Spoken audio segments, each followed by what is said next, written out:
Good evening and welcome to the shiur tonight, Sunday of Parshas Emor, and we'll go straight into our questions. So I've had this question several times. There is a mention in the Gemara about certain things which are asking for a ruach ra, which is an evil spirit, to reside, and so we're going to read the Gemara.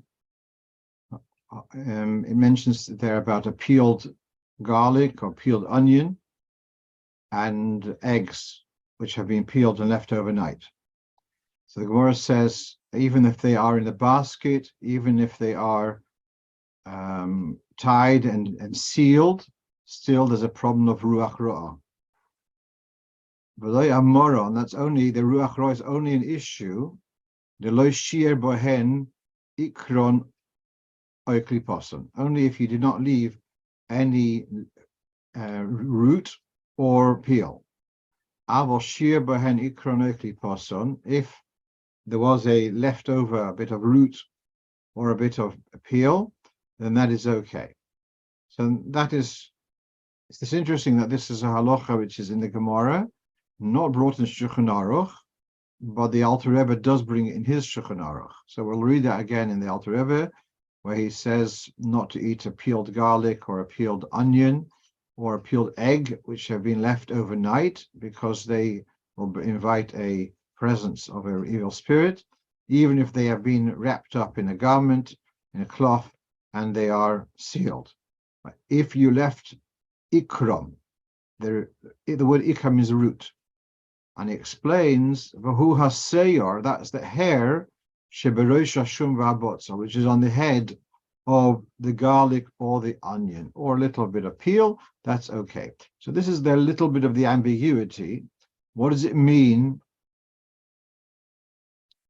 The hair on the head. So does it mean on the onion? I did not make a graphic picture here of onions with green shoots coming out, but it does say the word sheberosh, but it says clearly haseyor, and the seyor is the root side, where it has like the straggly threads which come out, therefore resemble hair. So if we're talking about cutting an onion or peeling an onion and leaving it in a way that you should be able to leave it overnight, we're talking about the hair as the root at the bottom and not about the green shoots at the top. Let's then focus on, I know we've done this before, but someone asked me again recently about drinking liquids which have been left overnight, if they've been diluted. So if they're left overnight in a metal container, so it would be also inviting a ruach ra. And here the Alter Rebbe is the one who adds not only other drinks, but also water left overnight in metal containers. Now, we discussed this last summer, Parshas Shoftim, and I did refer to the Rebbe's comment on this. Nowadays, people are not particular about this. We all have, the Rebbe does not mention this, but it's so obvious that we use water from taps. And the water from taps has been left in metal pipes overnight.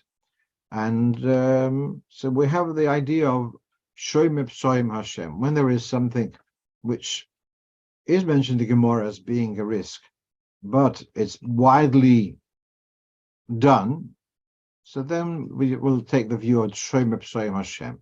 But Hashem protects the foolish, and we're protected. So although the Gemara does have a worry about liquids left in metal overnight, nowadays it's not an issue because it's so widespread that people are doing so, and the Eibishter obviously protects us.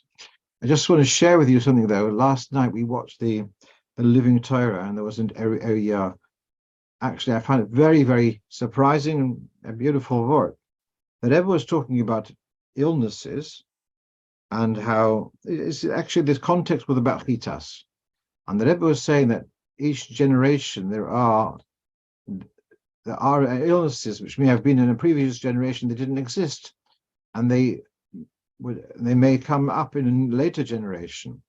Then he says every illness has got a cure. It's just a challenge. He didn't use the word challenge. Just when is the cure going to be discovered?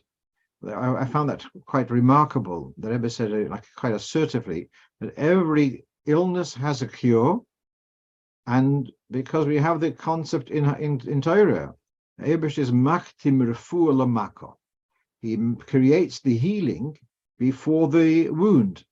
So we know this in various situations. We use this expression, but the Rebbe used this I believe, in medical terms. He's saying that there is an illness, there must be a cure. It's just when's that going to be discovered? So, Bez Hashem. And after that, there was a fascinating interview we saw with someone, the story of the Rebbe, how the Rebbe gave them a diagnosis after the doctor said that they don't know what it is, and the Rebbe told her it's just a hormonal thing and it'll pass, whatever. And yeah, let's come back to our so that was questions 1 and 2, and now question 3. So someone's asking me that they made a batch of dough, and there is a minimum amount of flour which would justify taking Challah, saying a brocho for doing so. So if you make a small amount of dough, you would not take Challah. So I'm not going to go into the specific amounts. Number one, because I don't remember the details, and the ladies who do baking challahs, they know this well. But there's a specific amount. So they're asking the question: I'm making challah or making a dough, but the dough is going to be less than this shiur, less than the amount for making separating challah with the brocha. But I'm also incorporating into the dough rolled oats. So here's the question: do the rolled oats make up the quantity to be able to take challah with the brocha? This is the question. Now, I did do a little bit of homework. I did not find anyone address this clearly. I'm sorry. Honestly, afterwards, I did find it on Google. I found one of these Israeli websites, with the Challah, the Rav, I don't remember which one, and it was a similar conclusion, which I'm going to share with you. But so this was a question: do oat flakes serve as equivalent to flour to make up the shiur? So the best I could do was the following: that we have here a halacha. Now, before we go further, the fact that the dough is made of wheat flour and the oats are obviously from oat, because they are made into one dough, they would be combining to one shiur. If they'd be separate doughs, that's another discussion. You make one dough, let's say, of spelt, and one dough of wheat flour, would they combine? But here they are actually mixed in, so they do become one dough. Because it is about whether the oat flakes are going to make up the shiur. So here we have a halacha. You've got the main grain, which is the white stuff. Then you've got in the dough, then you've got the subin, murson, you've got the bran. So if your dough is made up, the minimum amount of dough is made up of also with yeast and the bran, so they will make up the shiur. But that's all if you made the dough before sifting. But if you sifted the flour and you separated the bran, and then you put it back in, so then that the bran does not combine, does not contribute to the shiur. So here we have, it's not identical to our situation. You've got ground flour, wheat flour, and it's got the white flour, and you've got the bran. And you separated the bran, and then you put it back in again, then that does not make up the shiur. But that same bran, had it never been separated, would make up for the shiur. And that tells me that these bits, which are obviously bigger than flour, these bits of bran, that's not a problem for them to become part of the dough. It's so so therefore that was my answer, that the rolled oats folded into the dough, they would also contribute to the volume to be able to take challah with a bracha. So then the next question was a biscuit dough of a similar nature with a bracha, without a bracha. So despite my profound amaratzes in cooking, but a little bit I know is that when you make biscuits, you don't make them with water, but you make them with margarine or something like that. It's made with you don't need to use water. It's a thick dough, and so I told them that since you're not using water, then you should not be making a bracha. Now here you have a Halocho in Shulchan Aruch. It's in the same siman, Yodei Shin Chof Daled. A dough which is made with fruit juice without any water is a chayiv b'challah. You do have to take challah. Now in the Chshach here we have yes, some say it's potter. The Bartanura is not sure. Therefore, challah is taken without a bracha. Or if you have another dough, then you make the two hafroshas together. But if a dough is made, it's got the right amount, but it's made without any water at all, then challah is taken, as that's the psak of the Shulchan Aruch, but without a bracha, as per the Shach. Now, you may be wondering, what's the water or mei peres got to do with it? Interesting, very interesting thing. That it's like the dough has to be a mass. And there is an understanding of Chazal that, according to one opinion, that mei peres do not serve to fuse the particles into a mass. It's as if they're separate particles. They are all right now into a dough. Doesn't matter. Because it's not made with water. Water is able to kind of make the dough into one entity.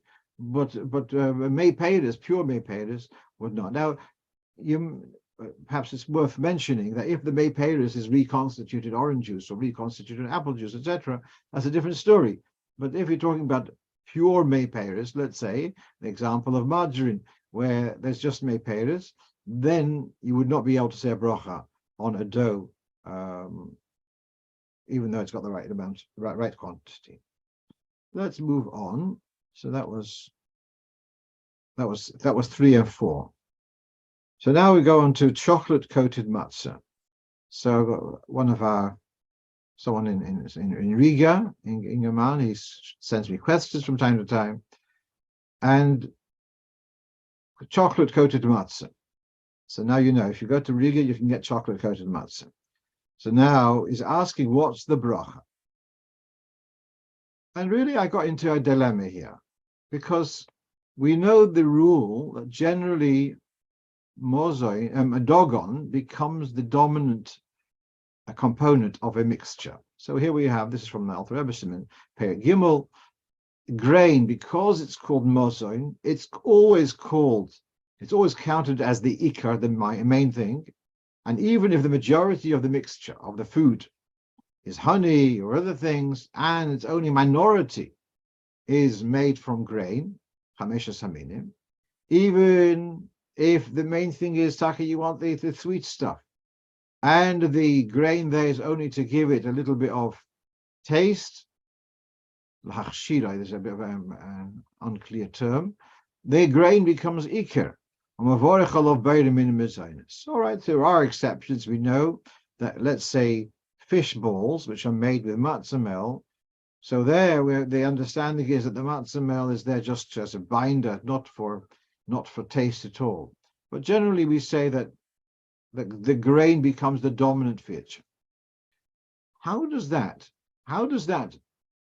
dominance given to grain, how does that match up with the famous Mishnah, which everyone's learned in Brochos?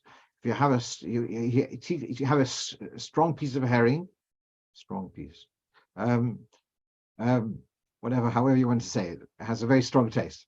Yeah. So you have this piece of herring that's got this strong flavor, and in order that it shouldn't hurt you in your throat, so then you love that herring, but that's why you're eating it. But nevertheless, it can be a bit painful. Therefore, you take a piece of bread. So you don't make a broch on the bread. So now my question is, how do you reconcile that the grain always becomes the main thing?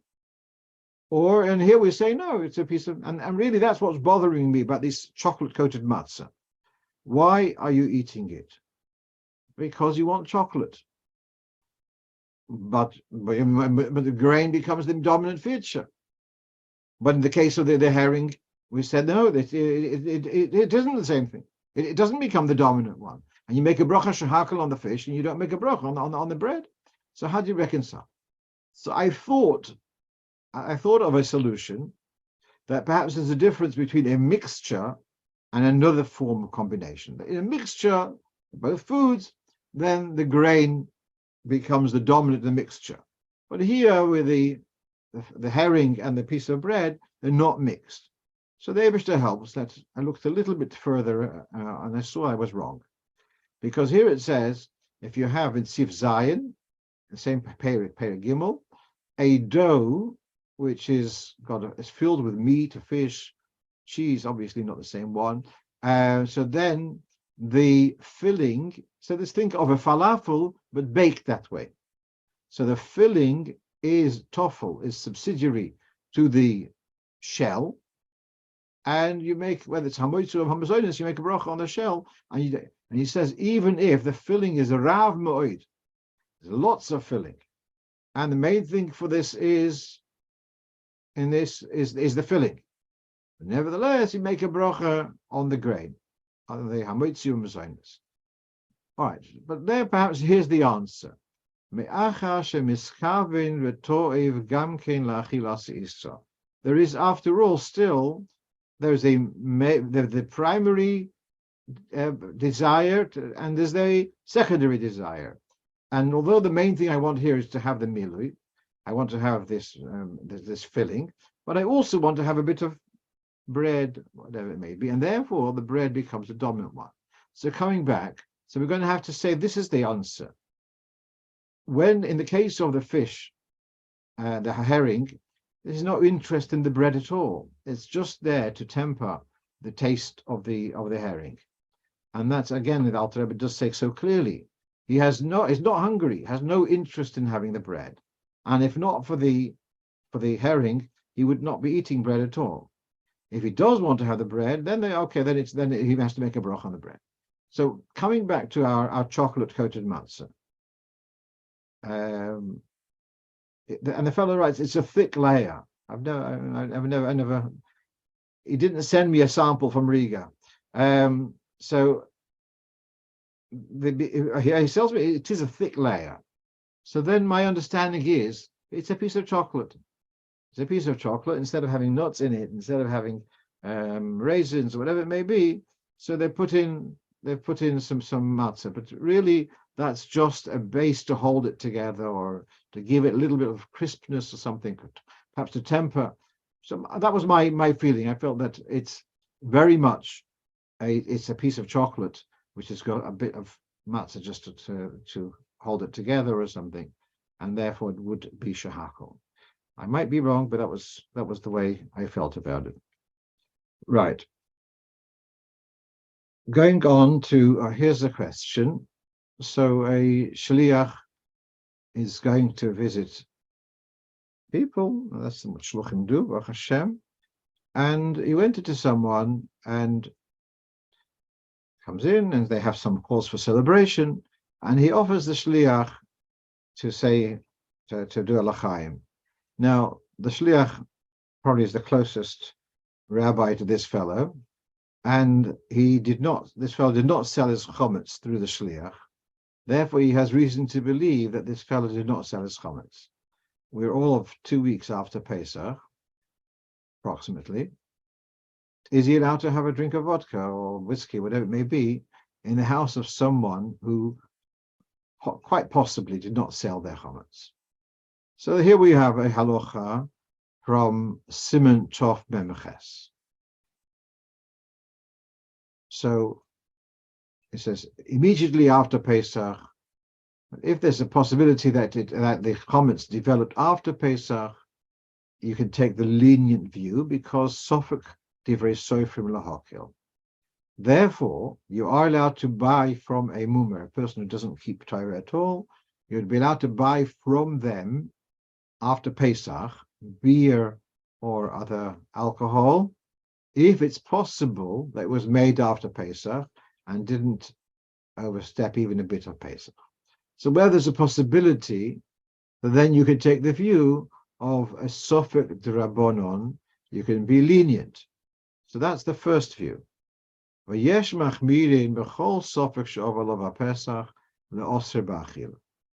are those who disagree, and they say Sofek Chometz She'ol V'alav HaPesach is not allowed. And although it's a Divrei Sofrim, and still possibly because of the Chumrah of Chometz, but we've seen clearly there's two opinions here, whether we are allowed to take the liberty of relying that possibly the fellow brought the Chometz after Pesach, or possibly he sold his Chometz.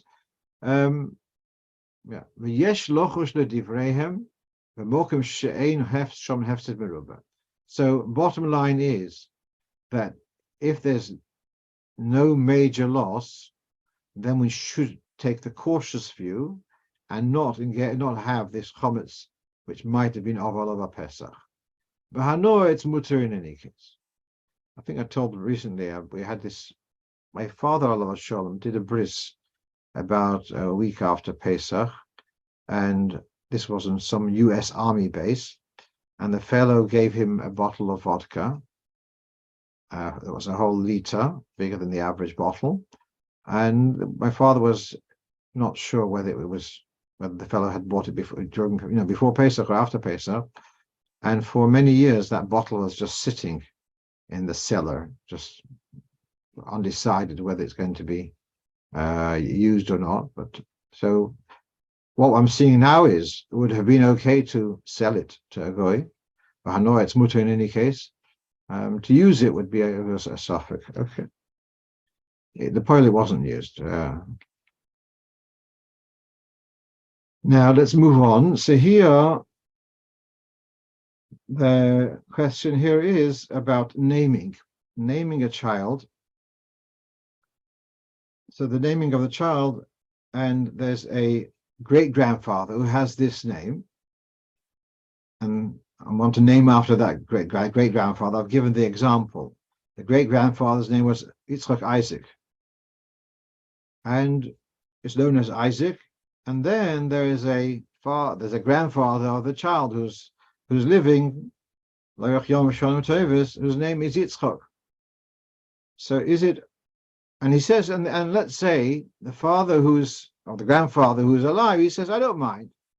So do we say that it's okay, or are we taking the stricter view? Now, my understanding, we know that there's a difference between Ashkenazim and Sephardim on this. That by the Sephardim, it's actually that's the done thing, and it's actually that they give a name after the grandfather who's alive. And if they don't do that, they take deep offense. But by Ashkenazim, it's the other way around, that we do not give a name after a living person. My feeling about this is that it's not just we don't do it, but there's actually an element of sakona, etc., kapeda, not to kind of say, oh, I don't mind if you give, as if the person is saying, even though I'm alive, I don't mind, as if I'm not alive. Yeah, that's what they're saying in effect, and that's kind of preempting stuff. I know that in the family there's someone who did give permission. It was actually just he gave permission to use his own name for his grandchild, and he passed away much younger than any of his siblings. And say pshat however you want, but fine. So here, what I have in front of you is from a sefer called Ziv Hashemes from late Rabbi Shaya Zusha Wilhelm. That's the name of Ziv, is Shaya Zusha Wilhelm. So he published a book all about Sephardim, all about a sefer all about names. And he writes the following in a note. When my first son was born, I wanted to give the name Menachem Mendel. And he asked Rav Dvorkin. This is going back in the early memes. So he asked Rav Dvorkin, what was the question? He wants to give the name Menachem Mendel, but actually, his wife's grandfather his name was Yankel Sperlin, was known as his full name was Yaakov Menachem Mendel. So can he give the name Menachem Mendel when there is a Zayda whose name is Yaakov Menachem Mendel, but is known as Yankel? So Rav Zalman Shimon answered me at the time, although there are aspects to be lenient. First of all, because he had another name. Plus, he's not known as Menachem Mendel; he's known just as Yaakov. Nevertheless, since this has all got to do with Kepeda, do people see it as the wrong thing to give a name after a living person? Therefore, better not to do something which people may find it upsetting. So that's really why I answered to this Baal Simcha. Bris is meant to be tomorrow, I think, but not to give a name, even though the grandfather says he gives the go-ahead. People sometimes don't realize what they're saying, and they give a go-ahead, and this is what the wisdom, Baruch Hashem, we have Sfarim, which tell us it's not a good idea. Right.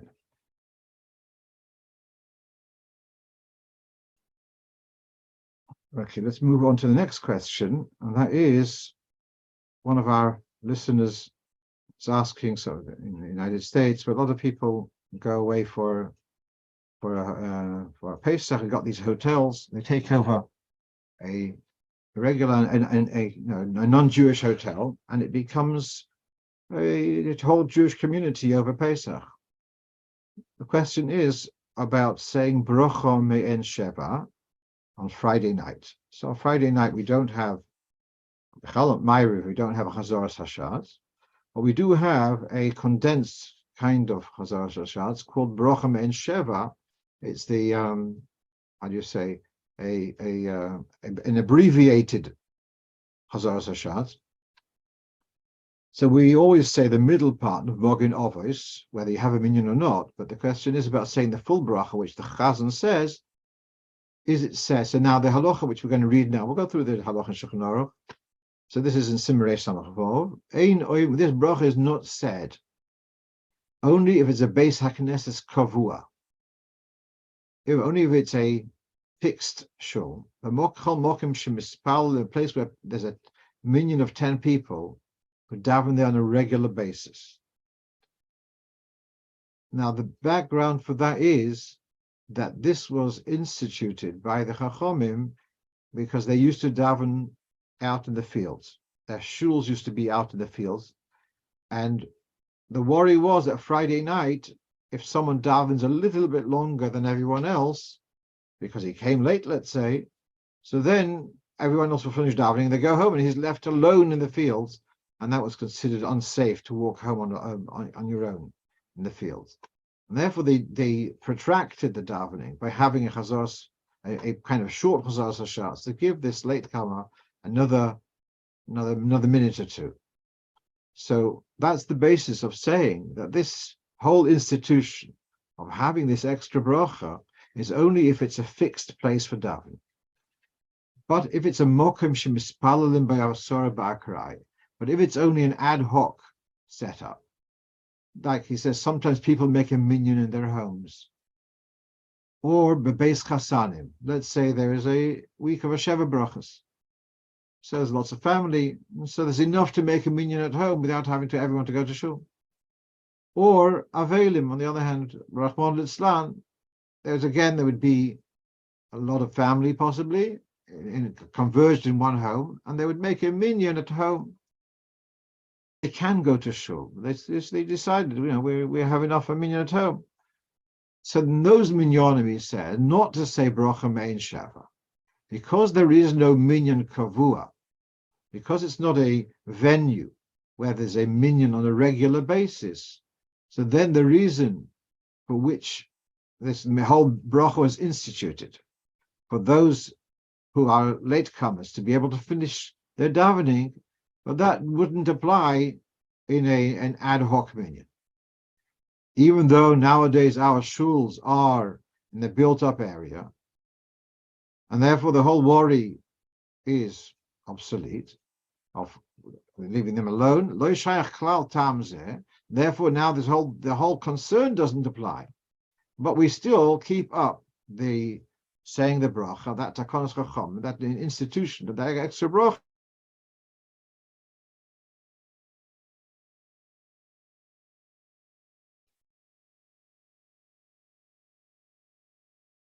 Okay, so he says,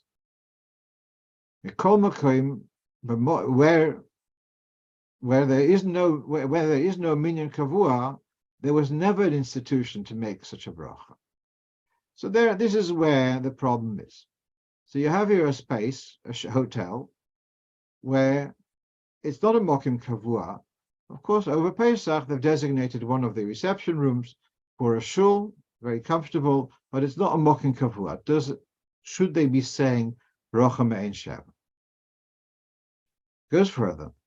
If they do designate a space for davening over a period, and he says, like the Yaridin, they used to have these large trade fairs where people would come from various cities and they would come to Leipzig or whatever, but they would come to these large fairs, and it was regilin likvoa mokim al kamos shavuos. It would be even several weeks. The traders would come for several weeks, and there would be an ad hoc place for several weeks.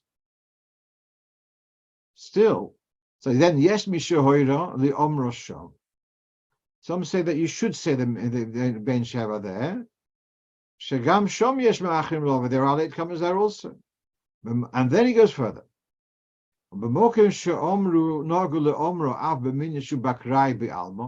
There are spaces, there are places where this is said even an ad hoc minyan. So ein limchis biyodam. One should not reprimand them. So since this idea, an ad hoc minyan doesn't have bracha me'en sheva, is not mentioned in the Gemara. So what we're reading here is, the primary view is, in an ad hoc minyan, you don't say bracha me'en sheva,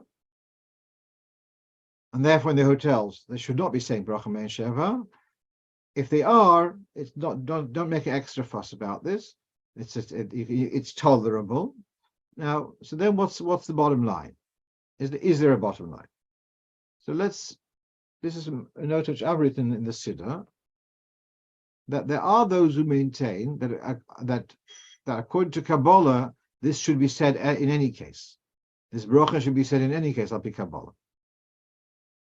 And yet, Reb Chaim Noah in Ksas HaShulchan writes that if there's no set minhag, then don't say the bracha. So that l'chayr should be the bottom line. We're not finished yet. Then I've shared with you that about 3 years ago, came to light a wall chart of minhagi Beis HaKnesses according to Chabad from the year Tofresh Samach Vav, which is 120, almost 120 years ago. And it has their minhagi Chabad, and there it says, also b'minyan shehu bakrai bi'almo efshalohem loima mogen oves. This is interesting. He's telling us in that luach that even an ad hoc minyan you can say mogen oves. So that if you're asking what's the historic minhag Chabad, so I'm seeing there that 120 years ago, this wasn't okayed by any. It's not nothing to do with the Rabbeim. This was just the minhag Chabad is saying that was the minhag, that an ad hoc minyan they would say the bracha me'en sheva. And then there's a reference here to an article by Rabbi Baruch Oberlander, and he was taking the view that you shouldn't be saying it. And then there's another article by Rabbi Chol Lerner, who's the Rosh Challah in Crown Heights. So he takes the view of they should be saying it. So is there a bottom line? Not totally. What I'm seeing is, though, although Reb Chaim Noah says, if there's no minig yadua, not to say it, but I'm seeing that the Luach Minhagi, the minig of Chabad in Russia, this Luach is published in wherever it is, but it's for various cities in Russia, and it's saying that the minig is to say the bracha, even by a minyan shehu bakrai. So that's interesting. That it looks like the minig was accepted to say it even in ad hoc minyan. I was once actually years ago, many years ago, I was in someone's house in a small shtetl, and we had a family Shabbat Brachas, kind of Shabbos, and I told the chaz not to say Bracha Men Sheva. But afterwards, the balabos told me that actually they do. It's not the first time they've had a minyan Friday night. Sometimes the walk to the shul is a long walk, so very often they would make a minyan in their house, and he had been advised to say Bracha Men Sheva. So now you've got a little bit of background that there is room to be makel to say it. Okay. Right. Here I got a lot of unusual Avodah Zorah questions in the past week. Well, one of them I'm sharing with you now is that a shliach received a gift of a large etching, or if that's the right word, of the Last Supper. And it's made not a painting, but it's like embossed. So it's like statues, etc. And it's probably it costs several thousands of dollars. And he's asking, does he have to just destroy it, or can he do something with it? So what I answered him is that this picture is not an object of worship. It may be made for inspiration, but it's not an object of, no one bows to the picture. And here you can see at the bottom of the page, from Siman Kufim Aleph, the Ramah, he says images which are bowed to, they have the din of an image, and they are also, unless they have been in this battle by a goy. But those which are hung from the neck, so they're not called a tselem, and they are not also b'hanor. Just a funny thing. Friday night, a fellow from Antwerp heard the shiur. I mentioned this by the shiur in shul. So he says in Antwerp it was very common that the Yiddish jewelry shops had these on sale. And so then there's one from a fellow, he called up, he sees he has to have these slomim for sale, and he calls up, he couldn't bring himself. He couldn't to supply. He said, could you send me one of those things, where Zog schön, mit dem Mamzer, sie on the Mamzer. Which one do you want? So I called upon him. So if it's just there, as he says, if it's just lizikaron, it's not for mishtachavim life, not for worship, then it's not osabana. So then I told him, I don't think that picture is osabana at all. What then? It is an image, and it's an image of a sculpture of a human being. We're not allowed to have, we've gone through this before, you're not allowed to have a sculpture of a human being. And this is where we have, again, the same Siman, Kuf Mem Aleph, Yeridea, an image of a person. We wouldn't be allowed to make a sculpture of a person, a human, even if it's just for decorative purposes.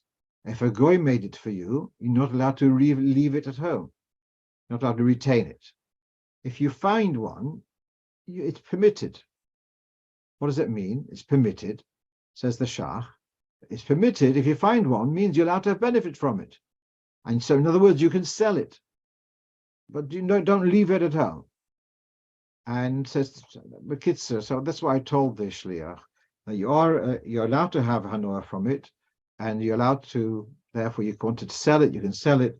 He said he wanted to give it to another guy. So I said, listen, I'm not sure whether you're worried about giving an inspirational picture to a guy, but as far as Yisur Hanoah, that's okay.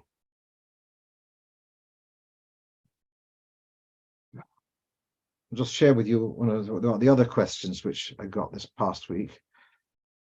A shliach got a call from, let's say the name is Yoav, Israeli fellow, in his town, in another town nearby, and he says, Rabbi, I was invited by the local church to say the opening prayer at their next service. And they asked me to say the pasuk of Shema Yisrael, because you are from the chosen people, therefore you're inviting you to open our service. But it's only 6 words. Can you recommend anything else for me to say?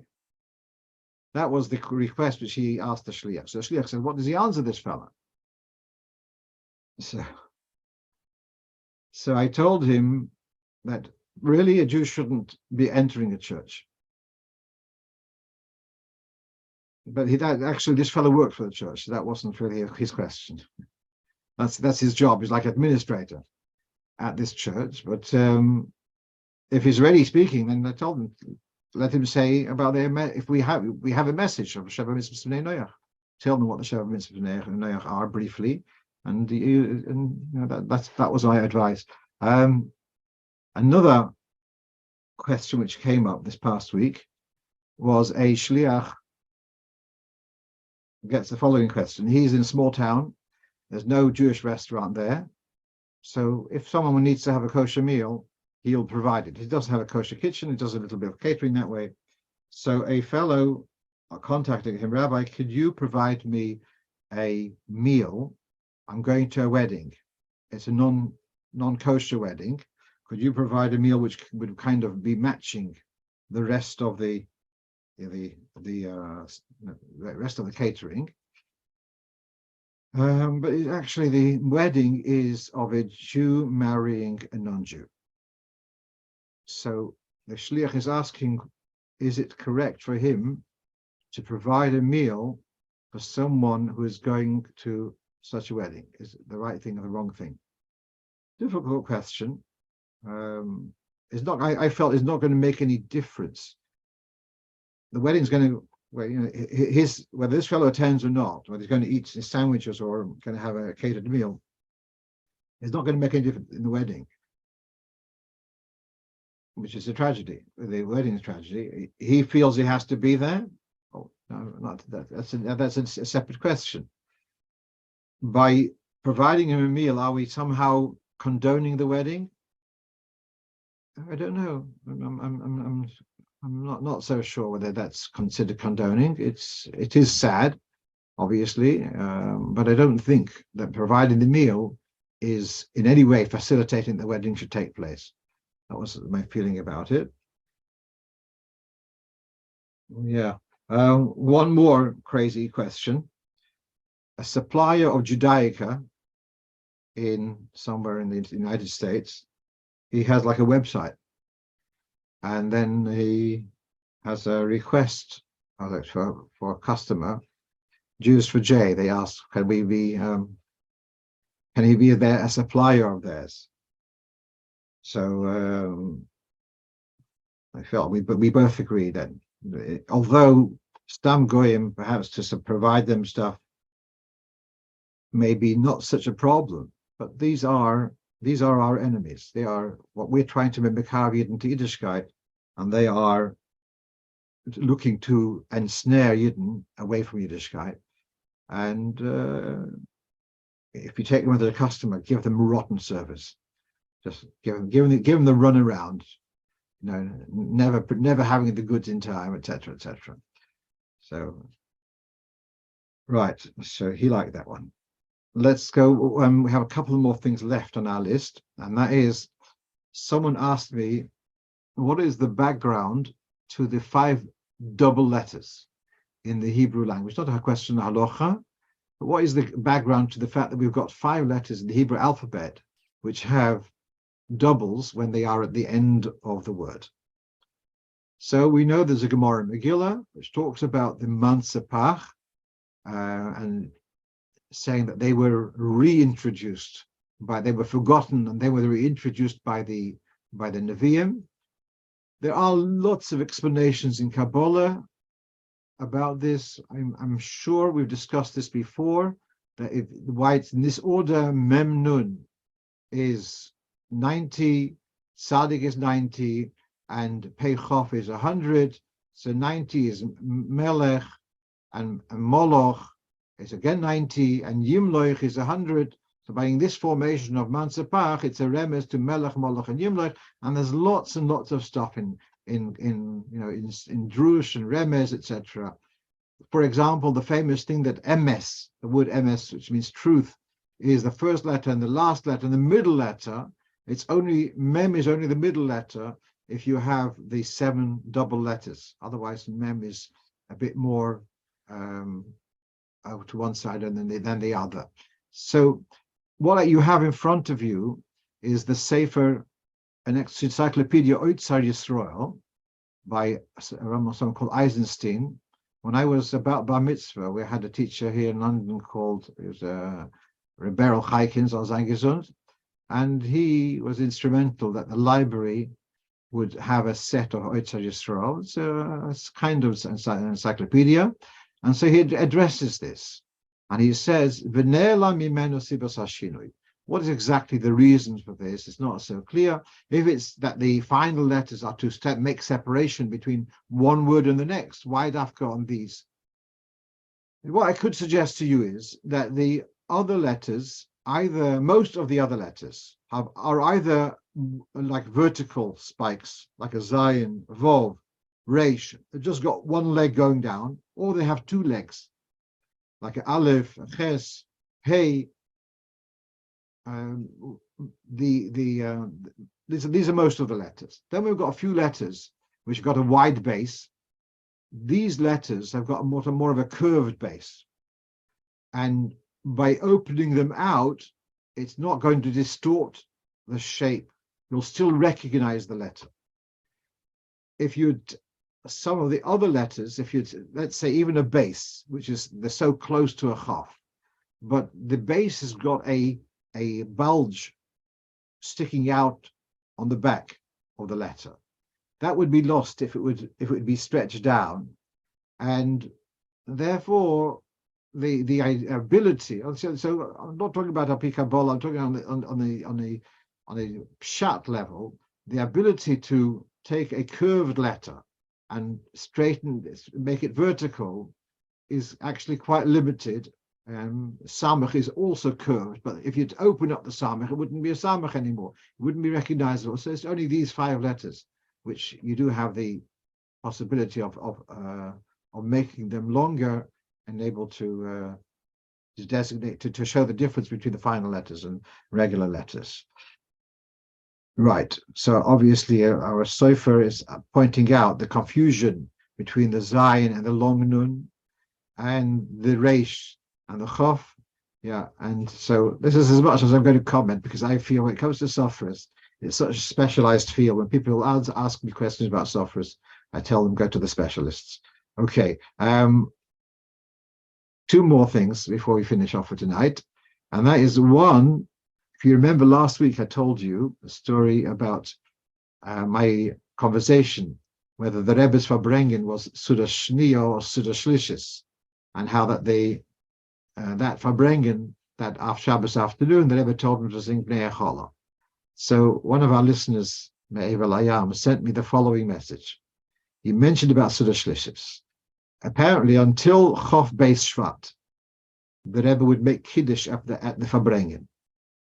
But after that, not necessarily every week, but many times, he would say at the Farbrengen, he would say Mizmor David and the Askinu of Suda Shlishis, and he would make the brocha Bei Pri Agofen, but Lav Dafke would he have Rov Kos. In other words, what they're suggesting is that the Rebbe did not make Kiddush when by was Farbrengen. He'd already made Kiddush in his room before he comes down, and it bin Yotzeh is Suda Shniya, in his room, the time between 12 o'clock after davening until 1:30 when he came down to Farbrengen. And so by the Farbrengen, he's saying that they saw that the Rebbe would say the Askinu relevant to Suda Shlishis. Now, Challah is a different story. That's a whole long thing, but that's Askinu. I guess I asked him where did he know this from. This Bocha, which I actually found this amazing because his father is much younger than me. So this fellow did not see it himself, but it's amazing how you got these young fellas who are so knowledgeable about every detail of the Rebbe's Hanhagas, which is I find amazing and beautiful actually. So he's saying that they would see that the Rebbe would say the Askinu of Suda Shlishis at the Farbrengen, which would confirm what I'd said, it's Suda Shlishis. Plus, the Rebbe many times, as I also remember, the Rebbe would refer to that this Farbrengen is the time of Raiva de Raivin, which is the Rotzen, Sheba Rotzen, a very special time, but that's the Lashon of the Zohar in reference to the time of Suda Shlishis. And the Rebbe would very often say that the Farbrengen is at a time of Raiva de Raivin. Okay. One last thing, and that is that over Shabbos,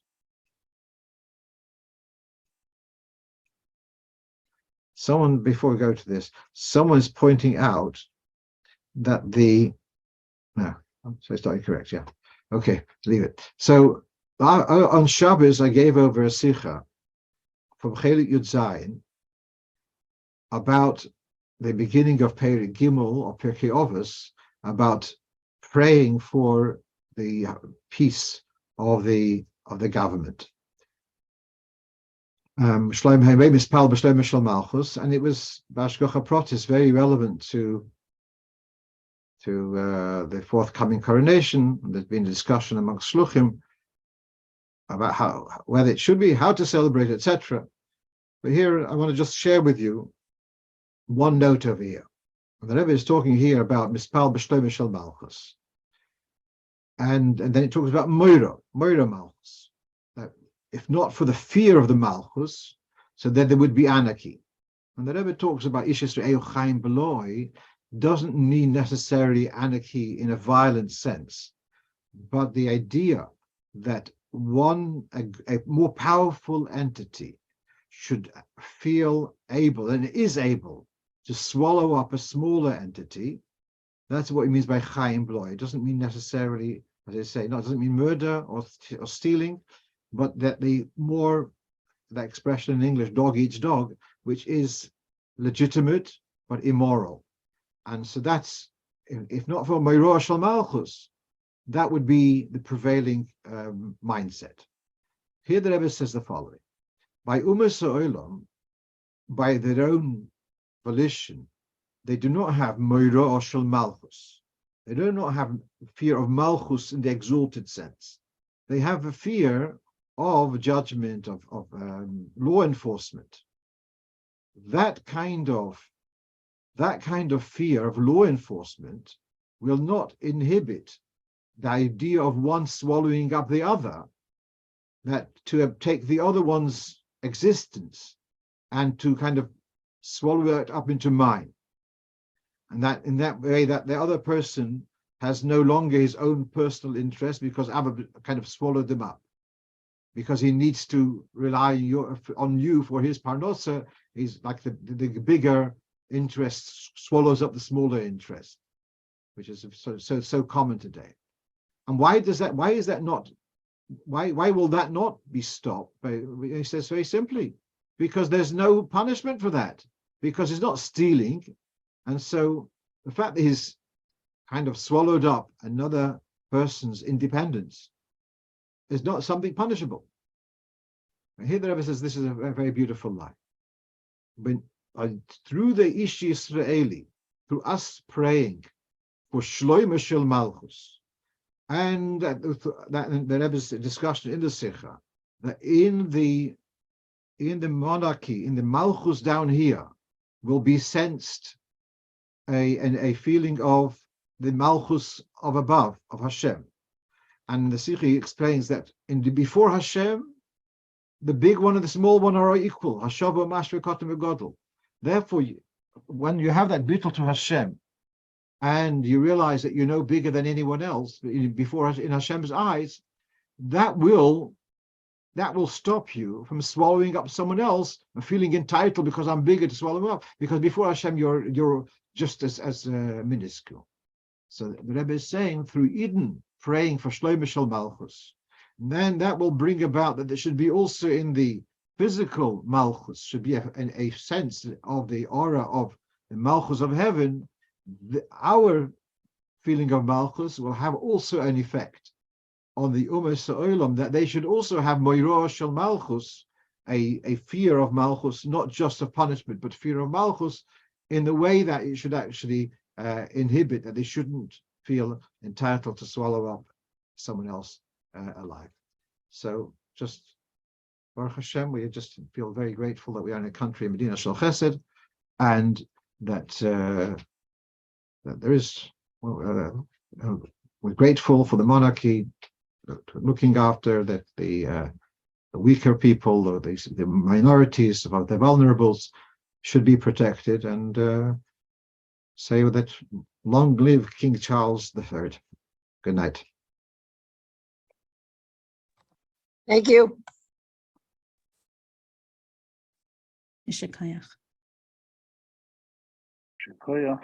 Right. Thank you.